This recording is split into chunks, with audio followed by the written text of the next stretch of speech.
Let's go.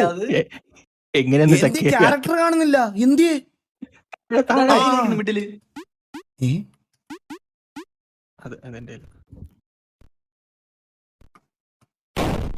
അതേ space അടിച്ച് 6 ആക്കാട്ടാവണം മനസ്സിലായ ആണോ?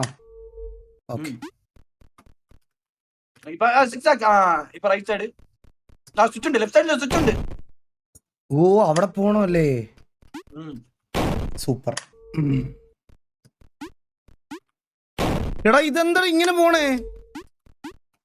ഇപ്പൊ അടിച്ചോ വെയിറ്റാണ്. എടാ ഇത് പറന്നു പോവാങ്ങ്. അടിച്ചോണ്ടല്ലേ പറന്നു പോന്നേ. എടാ ഞാൻ സ്പേസി ഞെക്കാതെ ഡി മാത്രം ഞെക്കി കാണിക്കാവേ. കണ്ടാ ഇങ്ങനെ സ്പേസ് ഞെക്കി കാണിക്കാവേ. കണ്ട ഇനി അല്ലാതെ കാണിക്കാവേ. ഇനി അല്ലാതെ കാണിക്കാവേ. നീ ലെഫ്റ്റിലോട്ട് പോയി. എടാ ലെഫ്റ്റ് ഇത് റൈറ്റ്. ഞാൻ എത്തി. മേലോട്ടങ്ങ് പോവാ. അതന്നെ ആ മേളിലുള്ളതിൽ പിടിച്ചിട്ട് അവിടെ നിന്ന് സ്പേസ് അടിച്ച് ആ സ്വിച്ച് പ്രസ് ചെയ്യണം മനസ്സിലായ. മേളിലുള്ളത് പിടിച്ച് എടാ നീ ലെഫ്റ്റിൽ കൂടെ പോടാ. ലെഫ്റ്റില് പോയിട്ട് അങ്ങനെ. സൂപ്പർ അല്ലേ? ഇല്ല ഞാൻ പറയാ അളിയ റൈറ്റ് പോയി നേരത്തെ പോയതുപോലെ റൈറ്റ് പോ. റൈറ്റ് നിക്ക് വെയിറ്റ് ചെയ്യണേ. ഇപ്പൊ നേരെ മേളിലൊരു കല്ല് കാണുന്നില്ല അവിടെ പിടിച്ചിട്ട്. അവിടെ പിടിക്കാൻ പറ്റത്തില്ലടാ അളിയ ആ എഡ്ജില് പോയിട്ട് ചാട്. ആ എഡ്ജില് പോയിട്ട് ഓടി ചാട്. അളിയ ചാടാ സ്വിച്ച് പ്രസ് ചെയ്യണം. ഓടി ചാട്.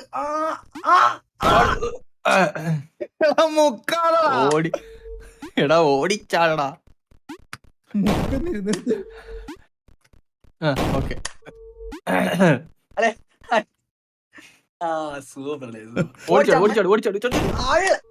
അളിയ ഞാൻ പറഞ്ഞ അളിയ സ്പേസ് അടിച്ചില്ലെങ്കിൽ ഒരു സീനില്ല. ഓടി പോയി ചാടിയാൽ അവിടെ പോകും മനസ്സിലായ. ഈ ചാടണമെങ്കിൽ സ്പേസ് അടിക്കണ്ട്. സ്പേസ് റൊട്ടേറ്റ് ചെയ്യാൻ തന്നെ സ്പേസ് ഈസി.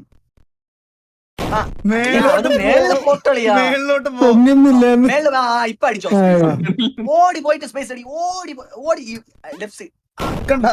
അളിയ ചാടില്ലേ? അല്ലെങ്കിൽ ഞാൻ പറഞ്ഞുതരാം. സ്പേസ് അടിക്കാൻ പറഞ്ഞിട്ട് ചാടല്ലേ? എൻഡി പോയിട്ട് സ്പേസ് അടിച്ചാൽ തിരിച്ചു വരും. ഇനി എന്താ ലെഫ്റ്റ് സൈഡ് പോയി ജമ്പ് ചെയ്ത് തിരിച്ചു